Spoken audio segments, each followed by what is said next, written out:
अस्सलाम वालेकुम नाज़रीन, डॉक्टर दानिश रियल फोकस के साथ हाजिर है। मैंने आपको बताया था कि इमरान खान साहब दो डिमांड कर रहे हैं। एक ये कि फ़ॉरेन फंडिंग केस का फ़ैसला जो है वो ना किया जाए, और दूसरा उनका ये है कि जी फौरी इलेक्शन कराया जाए। लेकिन एक और इत्तला भी है जो मैं आपके सामने लाना चाहता हूँ। वो इत्तला ये है क्योंकि मौजूदा सूरत हाल में जिस तरह सिचुएशन तब्दील हो रही है, आपको याद है कि इमरान खान साहब अपने मुनहरिफ अरकान को के हवाले से जो केस है जिसमें तायात नाहली के हवाले से वो चाह रहे हैं कि जी तायात नाहली का फ़ैसला आ जाए। हालांकि इलेक्शन कमीशन में ये जो इलेक्शन कमीशन को ये इख्तियार है, और आइन के आर्टिकल 63A जिसका मसला तय करना है सुप्रीम कोर्ट में, उसमें 63(3) और 63(2) में बाज़ाफ्ता डी सीट का है, और माजी में भी डी सीट होते रहे। और तमाम सियासी जमातों ने इस बात को कोट किया है कि अगर कोई फ़र्द मुनहरिफ होता है, यानी वो अगर अपने चेयरमैन के फ़ैसले के अगेंस्ट जाता है तो उसको आप डी सीट कर सकते हैं, और उसका एक प्रोसेस है। इमरान खान साहब इस इंतज़ार में हैं कि वहाँ उनका हो, एक उस इंतज़ार में उसकी बुनियाद पे भी चंद चीज़ें उनकी रुकी हुई हैं, क्योंकि अगर तायात नाइली होता है वो अपनी हिकमत अमली चेंज करेंगे। दूसरी हिकमत अमली जो इनकी बहुत बड़ी नाकामी थी, जिसको मैंने कहा था कि इनकी तारीख़ी गलती है कि इन्होंने अपने पार्लियामेंट से निकल कर ये बाहर आ गए और इन्होंने 123 इस्तीफ़े पेश कर दिए, जिसको डिप्टी स्पीकर ने एक्सेप्ट भी कर लिया था। हालांकि इलेक्शन कमीशन में ये बात आ गई है, इलेक्शन कमीशन ने बताई है कि उनको अभी तक कोई चीज़ नहीं मिला है। जो रूलिंग हुई है स्पीकर की वो ये है कि जी वो तमाम डी सील जो सील्ड लिफाफे उन्हें दिया जाए, वो ख़ुद इसको देखेंगे और पर्सनली, क्योंकि मेरी इत्तलात के मुताबिक बहुत से ऐसे लोग हैं जिन्होंने इस बात से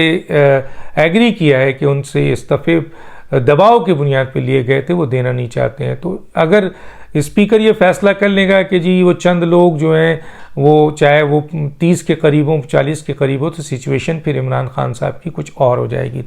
अभी जो इमरान खान साहब प्रेशर दे रहे हैं, आवाम को मोबिलाइज करने की कोशिश कर रहे हैं, हालांकि उसमें वो काफ़ी हद तक अब आहिस्ता आहिस्ता नाकाम होते जा रहे हैं। वो सिर्फ ये चाहते हैं कि उनको NRO मिल जाए, क्योंकि उनको पता है कि तोशा खाना के हवाले से केस, फरागूगी के हवाले से केस, उनकी अपनी जो इल्लीगल अपॉइंटमेंट के हवाले से केस, बाकी फॉरेन फंडिंग का सबसे बड़ा केस, इसके अलावा आइन शिकनी का केस और बहुत सारे केसेस उनके ऊपर लटके हुए हैं तलवार की तरह। और वो अगर सिर्फ इस बुनियाद पर इलेक्शंस की तरफ जाना चाहते हैं कि जी इलेक्शन कराओ, तो इन केसेस का क्या होगा? इन केसेस मैरिज पे निपटा दिए गए तो इमरान खान की तायात नाइली भी हो सकती है, जेल भी हो सकता है, और इनकी पार्टी बैन भी हो सकती है। तो फिर इलेक्शन का फ़ायदा इमरान खान को तो नहीं पहुँचेगा। तो इमरान खान साहब ये दबाव इलेक्शन की बुनियाद पर इतना नहीं कराना चाहते हैं, जितना उनका दबाव ये है कि उनको NRO दिया जाए। और NRO क्या है कि उनको तमाम केसेस से बरी कर दिया जाए, उनको छोड़ दिया जाए, उनको रहा कर दिया जाए, ताकि वो फिर जो भी टेन्योर है और प्रेशर ना बिल्डअप करें, और ये इलेक्शन और ये इम्पोर्टेड हुकूमत बकौल उनके सब सही हो जाएगी अगर उनको NRO दिया जाता है उनके तमाम केसेस पे। लेकिन अभी तक जो हमारी इत्तलात है वो ये है कि इमरान खान को किसी भी सूरत में किसी जगह भी NRO नहीं दिया जाएगा। आज आपने देख लिया कि चीफ इलेक्शन कमिश्नर को जो दबाव डाला जा रहा है और ये जो प्रेशर बनाया जा रहा है ये लोगों से, और प्रेस कॉन्फ्रेंस की जा रही है और चीफ इलेक्शन कमिश्नर को टारगेट किया जा रहा है, उनकी पोजीशन को मुतनाज़ा किया जा रहा है, और ये तासुर दिया जा रहा है कि जैसे उनके खिलाफ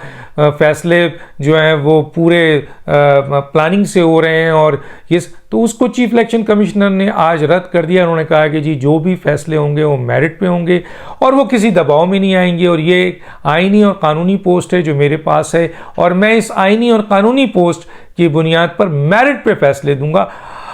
उसके बाद जो भी फरीक हैं, वो चाहे वो अकबर अज़ बाबर हों, चाहे वो आपके इमरान खान है, वो सुप्रीम कोर्ट जाएं, उनको इख्तियार है। लेकिन वाज़ेह तौर पर क्यों कहा इलेक्शन कमीशन ने? क्योंकि इलेक्शन कमीशन को पता है कि इमरान खान साहब ये अपने मफादात के लिए ये दबाव बना रहे हैं अवामी, और किसी बेसिक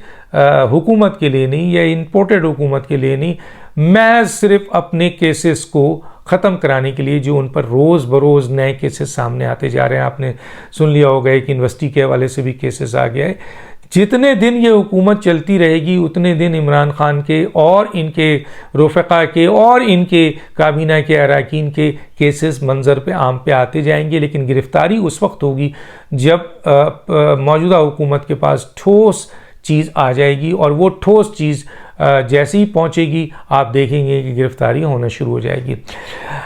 इमरान खान साहब को अच्छी तरह पता है कि जी वो अगर चले जाते हैं या वो ख़त्म हो जाते हैं तो फिर इसको जाहिर है कोई पार्टी जो पार्टी का कोई दूसरा बंदा आकर जो है वो चेयरमैनशिप संभालेगा। आपको अच्छी तरह ये बात भी बता दूं कि वो आपके -1 के सिलसिले में क्यों एग्री नहीं कर रहे थे, हालांकि उनकी पार्टी रह जाती, उनका आदमी कोई वज़ीर आज़म बन सकता है, क्योंकि इमरान खान के गुडी में या इमरान खान के अंदर ये बर्दाश्त ही नहीं है कि वो अपने अलावा किसी को वज़ीर आज़म देखें या अपने अलावा किसी को पीटीआई का चेयरमैन देखें। हालांकि इस वक्त पीटीआई के चेयरमैन के लिए सबसे बड़ी कोशिश जो हो रही है वो हो रही है आपके शाह महमूद कुरैशी की, क्योंकि उनको पता है कि इमरान खान साहब जो है वो जाएंगे, और जो उनको यकीन है, जो अपने वो हल्क़े अरबाब में कह भी रहे हैं कि इमरान खान ने तो अब जाना है, पीटीआई का चेयरमैन जो है वो जाहिर है कि अब वो बनेंगे। अब देखते हैं कि पीटीआई की सेंट्रल एग्जीक्यूटिव कमेटी जो है, अगर पीटीआई तहलील नहीं होती है और सिर्फ इमरान खान साहब पर पाबंदी लगती है, तायात नायल होते हैं, जेल होते हैं, जो कुछ भी होता है, तो पीटीआई को अगर छोड़ दिया जाता है, इधर पीटीआई अकबर बाबर की तरफ जाती है या पीटीआई सेंट्रल एग्जीक्यूटिव कमेटी में कोई और मेंबर है, क्योंकि ये पार्टी ऐसी है कि इमरान खान के पास जाने के बाद कोई 9 चेयरमैन निकल आएंगे। ये मैं लिख के देने को तैयार हूँ, आज आप लिख लीजिए। इमरान खान जैसे ही गड्ढे में गिरेंगे, जो कि गिर चुके हैं, तो ये जो इस पार्टी से 9 उम्मीदवार निकलेंगे चेयरमैनशिप के,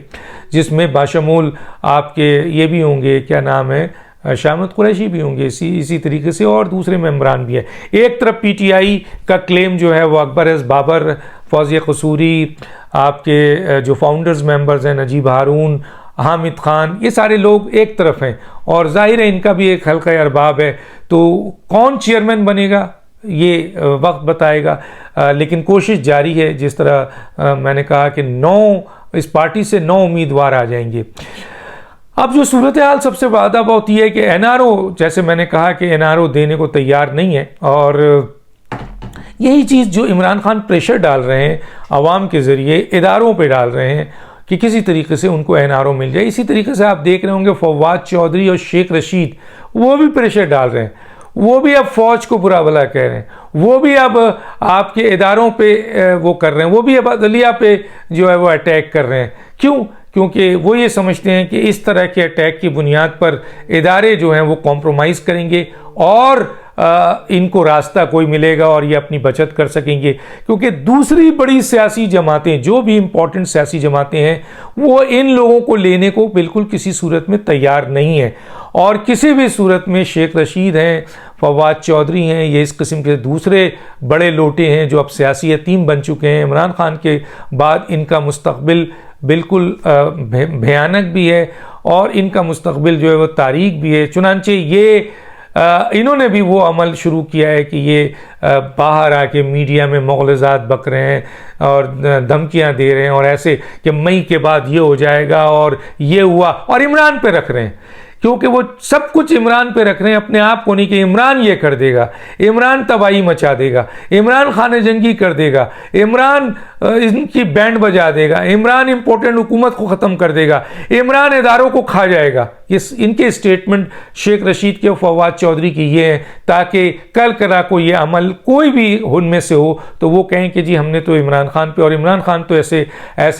ऐसी तारीफ़ों वाले जुमले लेने को देर नहीं करते, लेकिन उनको पता नहीं है कि इसका कॉन्सिक्वेंसेस क्या होगा। लेकिन मैं एक बात ये लिख के देने को तैयार हूँ कि इमरान, फवाद चौधरी, शेख रशीद और इनके जो दूसरे लीडर बहुत ज़्यादा बोल रहे हैं, वो जिस दिन केसेस में जेल गए उस दिन इनका रवैया, इनका अमल, इनका तरीक़ेकार, इनकी बोलती बंद हो जाएगी, क्योंकि इन्होंने अभी जेल देखा नहीं है, इन्होंने रियासत और हुकूमत की ताकत अभी देखी नहीं है। तो चुनांचे वो भी अपने तौर पर जो है वो प्रेशर डाल रहे हैं। अब मैं एक और आखिरी बात कह के अपनी बात ख़त्म करता हूँ कि अडियाला जेल तो साफ़ हो रहा है और जेल की सफाई हो रही है। मैं आपको बता दूँ काल कोठरी की भी सफाई हो रही है। अब काल कोठरी में कौन जाएगा वो वक्त बताएगा, लेकिन काल कोठरी की भी सफाई हो रही है। इसका मतलब ये है कि आईजी जेल और जो जेल जिसके अंडर, जिस मिनिस्ट्री के अंडर पे, उसको खैर ये इंस्ट्रक्शन मिल चुकी है कि तैयार रहें, बहुत सारे लोग जो हैं वो जेल आने हैं, उनमें कालकोटरी में भी किसी ने जाना है। तो देखते हैं, क्योंकि माजी में मरियम नवाज़ साहिबा आपके डेथ सेल गई हैं और लोग भी गए हैं, राना सनाउल्लाह के साथ क्या सलूक हुआ है, शहबाज शरीफ को किस तरह रखा गया है, बेनज़ीर को किस तरह रखा, बहुत सारे लोग हैं। तो गोया कालकोटरी की भी सफाई शुरू हो गई है। डॉक्टर दानिश को याद दीजिए। अल्लाह हाफिज़।